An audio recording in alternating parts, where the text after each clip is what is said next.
যারা সাদাকা দান করেন তার কবরের উত্তাপ নিভে যায়।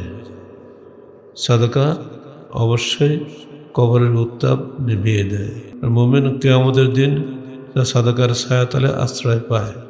আল্লাহ পাক এর চেয়ে বড় সৌভাগ্য আমাদের আর নেই। অতএব যার যত সামর্থ্য আছে সাদাকা দান করুন।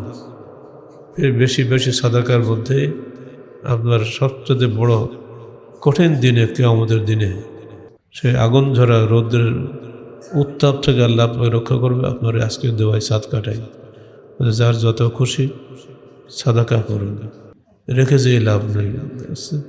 ভবিষ্যতে কী আছে আল্লাহ ভালো জানে। আমার নিজের মৃত্যুর জন্যই আমাকে বেশি বেশি সাদাকা দিতে হবে। আমরা একটা সার্কুলার দিয়েছি যে আমাদের ইজতেমার মাটি কেনার জন্য এবং দারুল হাদিস বিশ্ববিদ্যালয় করার জন্য আমরা মাথা প্রতি মাত্র 2500 টাকা চেয়েছিলাম। রমজান উপলক্ষে যারা আগে দিয়েছেন তারাও দিবেন।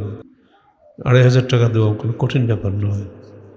যদি আমরা সবাই এটা দেই তাহলে একটা বড় ফান্ড হবে, যা দিয়ে জমিটা কেনা বিশ্ববিদ্যালয় করা সহজ হবে। বিষয়টা আপনার মনে রাখবেন।